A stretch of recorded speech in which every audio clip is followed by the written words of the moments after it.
അതിനോടൊപ്പം സ്വാസികയിലേക്കൊന്ന് കുറച്ച് സമയത്തേക്ക് വന്നിട്ട് നമുക്ക് ആ പാട്ടിലേക്കൊന്ന് പോവാം. ആ. സ്വാസികയുടെ കാര്യത്തിൽ അതെ എനിക്കെപ്പോഴും തോന്നുന്നു സ്വാസിക എല്ലാ സ്ഥലത്തും ഒരു പെർഫോമറാണ്. പെർഫോമർ ഇൻ ദ സെൻസ് സീരിയലിലാണെങ്കിൽ സീരിയലിൽ അഭിനയിക്കും, സിനിമയാണെങ്കിൽ സിനിമയിൽ അഭിനയിക്കും, അല്ലേ? പിന്നെ അവതാരകയായിട്ട് വരണമെങ്കിൽ അവതാരക ഹൈലി വിസിബിൾ ആണ് സ്വാസിക, അല്ലേ?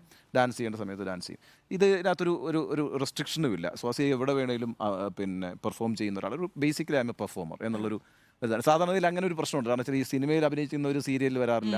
അങ്ങനെയൊക്കെയുള്ള പ്രശ്നമുണ്ട്. എങ്ങനെയാണ് അതൊന്ന് ബ്രേക്ക് ചെയ്തത്? അത്തരം കൺവെൻഷൻസ് ഒക്കെ ബ്രേക്ക് ചെയ്തിട്ട് എല്ലായിടത്തും ഞാൻ ഉണ്ടാവുക. എനിക്ക് എന്താന്ന് വെച്ച് കഴിഞ്ഞാൽ ആളുകൾ ഇങ്ങനെ പറയും, അയ്യോ സിനിമ ചെയ്യും, കോൺസെൻട്രേറ്റ് ചെയ്യുമ്പോൾ സീരിയൽ ചെയ്യരുത്, അധികം നിങ്ങൾ ചാനൽ പ്രോഗ്രാംസിന് പോകരുത്, അങ്ങനെയൊക്കെ നമ്മൾ കേൾക്കുന്നുണ്ട്, പറയുന്നുണ്ട് ഇപ്പോഴും. പക്ഷെ എനിക്ക് എന്നിലെ ഒരു വിശ്വാസമുണ്ട്. അപ്പം എനിക്ക് തോന്നി എനിക്ക് കിട്ടാനുള്ള സിനിമയാണെങ്കിൽ ഞാൻ എന്ത് ചെയ്താലും കിട്ടും. ഇനി അങ്ങനെ ഒരു ഇതില്ലെങ്കിൽ കിട്ടില്ല എന്ന് വിശ്വസിക്കുന്ന ആളാണ്. അപ്പം എനിക്ക് വെറുതെ ഇരിക്കാൻ താല്പര്യം കുറവാണ്. ആര് എന്ത് പ്രോഗ്രാംസിനാണോ ആ സമയത്ത് വിളിക്കുന്നത്, ചിലപ്പോൾ അത് ഡാൻസ് ആയിരിക്കാം, ചിലപ്പോൾ ഇതുപോലെ ആങ്കറിങ് ആയിരിക്കാം, അല്ലെങ്കിൽ സിനിമയായിരിക്കാം, സീരിയലായിരിക്കാം. ഒന്നുമില്ലെങ്കിൽ എൻ്റെ യൂട്യൂബ് ആയിട്ടും ക്യാമറ എടുത്ത് ഞാൻ ഇറങ്ങും. അതാ യൂട്യൂബിനെ കുറിച്ച് പറഞ്ഞപ്പോഴാണ് വേണ്ടി സാറേ 100 രൂപയ്ക്ക് ഒരു ദിവസം ആ ചെലവഴിക്കാൻ അതെ അതെ പോയെ. അതെ. അപ്പോൾ എല്ലായിടത്തും എനിക്ക് എപ്പോഴും ഇങ്ങനെ ക്യാമറയായിട്ട് കൂട്ടുപിടിച്ച് എന്തെങ്കിലുമൊക്കെ ചെയ്യാന്നുള്ളതാണ് എൻ്റെ ഏറ്റവും വലിയൊരു ഒരു എന്താ പറയുക എൻ്റർടൈൻമെൻറ്റ്. എനിക്ക് ഞാൻ സ്വന്തമായിട്ട് അത് തന്നെയാണ് കാണുന്നത്. അപ്പം നമ്മളിപ്പം സിനിമ മാത്രം കോൺസെൻട്രേറ്റ് ചെയ്യുകയാണെങ്കിൽ ചിലപ്പോൾ ബാക്ക് ടു ബാക്ക് സിനിമകൾ അങ്ങനെ കിട്ടണം എന്നില്ല. അങ്ങനെ ഒരു ഇതുവരെ എനിക്ക് അങ്ങനെ വന്നിട്ടില്ല. അങ്ങനെ എല്ലാ സിനിമകളും ബാക്ക് ടു ബാക്ക് ഭയങ്കര സിനിമകൾ തിരക്ക് അങ്ങനെയൊന്നുമില്ല. ഇതെല്ലാം ചെയ്യുന്നതുകൊണ്ടാണ് എന്നും ഓടി നടക്കുന്നത്.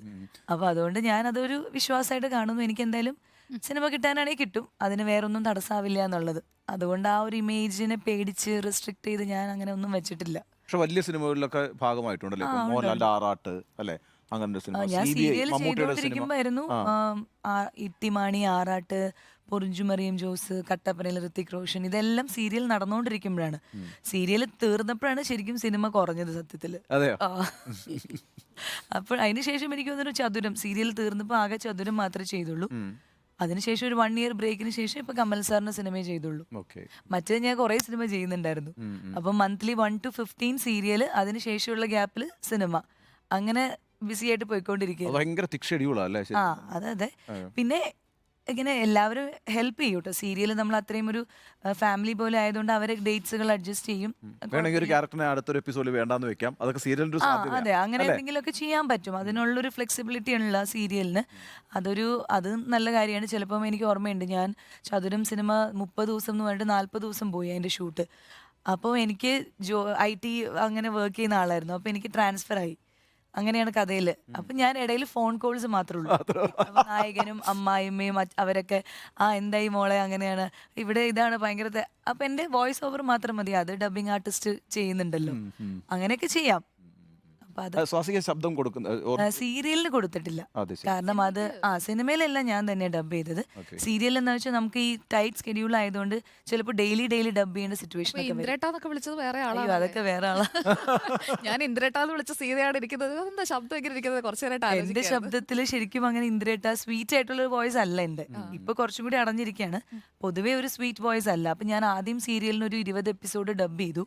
അപ്പോൾ അവർ പിന്നെ പറഞ്ഞു, അല്ല നമുക്ക് സീരിയലിൻ്റെ ഒരു പാറ്റേണിലുള്ളൊരു വോയിസ് അല്ല, കുറച്ചും കൂടി ഒരു ആളുകൾക്ക് കേൾക്കുമ്പോൾ ഒരു പാവം നിഷ്കളങ്കത്വം തോന്നണം എന്ന് പറഞ്ഞു. അങ്ങനെ 20 കാഴ്ചയിൽ നല്ലപോലെ ഉണ്ട് താനും. കാഴ്ചയിലുണ്ട്, സീരിയലില് അതെ സീരിയലില് കാഴ്ചയിലുണ്ട്, പക്ഷെ വോയിസിലില്ല. അങ്ങനെ പിന്നെ ദേവി ചേച്ചിയിലേക്ക് പോയി. പിന്നെ എല്ലാം ഇന്ദ്രേട്ടാന്ന് വിളിച്ചതും എല്ലാം ദേവി ചേച്ചിയാണ്, വളരെ സ്വീറ്റ് ആയിട്ട്. അതെ അതെ. ആ ഒരു വിളി ആ സീരിയലിനെ നല്ല രീതിയിൽ ഹിറ്റ് ആക്കിയിട്ടുണ്ട്. ആ സീൻ വരുമ്പോഴേക്കും ആളുകൾ കൂടുതലും ഗ്ലൂഡായ ഒരു സീരിയൽ അതായിരിക്കും അല്ലേ? അതാണ് കൂടുതൽ വർഷം, ഒരു 6 years നീണ്ടു നിന്നൊരു സീരിയലും ആയിരുന്നു. പിന്നെ അതിന്റെ ഒരു ട്രാക്ക് അധികം സീരിയൽ വരാത്ത. 6 വർഷം എന്ന് പറയുമ്പോൾ ഡെയിലി ആഴ്ചയിൽ 5 ദിവസം ഉണ്ടാവില്ലേ സീരിയൽ? അല്ല, തിങ്കൾ മുതൽ ശനി വരെ ഉണ്ട്. ശനി വരെ ഉണ്ട്. അത് വളരെ ഹിറ്റായ സീരിയലാണ് സീത. അതെ അതെ, സീത അല്ലേ? സീത എന്നാണ് അതിന്റെ പേര്, ക്യാരക്ടറിന്റെ പേര് മഴവിൽ മനോരമയാണോ? ഫ്ലവേഴ്സ്. അങ്ങനെ അത് 6 വർഷം പോയതുകൊണ്ട് ആൾക്കാർക്ക് അത്രയും ഒരു ഇഷ്ടപ്പെട്ട ക്യാരക്ടറും സീരിയലും ഒക്കെ ആയിരുന്നു. 6 വർഷം എവരിഡേ പ്രസൻസ് അല്ലേ ഒരു വീട്ടില്? 6 വർഷം അല്ലേ? കറക്റ്റ് ഒരു 7-7:30 ആവുമ്പോൾ നമ്മൾ അവിടെ വീട്ടിലെത്തുന്നു. പിന്നെ ഇപ്പൊ യൂട്യൂബ് ആണല്ലോ, അപ്പൊ പല ആൾക്കാരും അത് യൂട്യൂബിൽ കാണുന്നു. അല്ലെ, നിങ്ങൾ തമ്മിലൊരു വ്യത്യാസമുണ്ട്. വെച്ചാൽ മൂപ്പരെത്തിയാൽ ആളുകൾ എന്റർടൈൻ ചെയ്യപ്പെടും. നിങ്ങളൊരു എത്തുക നികേഷത്തിന് തലവേദനയല്ലേ ആളുകൾ. എല്ലാ ദിവസവും 8 മണിക്ക് നികേഷ് എത്തുന്നുണ്ട്, പക്ഷെ നികേഷ് എത്തുമ്പോൾ ഭയങ്കര തലവേദനയാണ്. ആ ഒരു വ്യത്യാസമുണ്ട്. പക്ഷെ നികേഷ് സാറിന്റെ വീട്ടിൽ സീതയാ കാണുന്നത്. ആണല്ലേ? റാണിയൊക്കെ സീതയാ കാണുന്നത്. ചേച്ചി കേക്കണ്ട.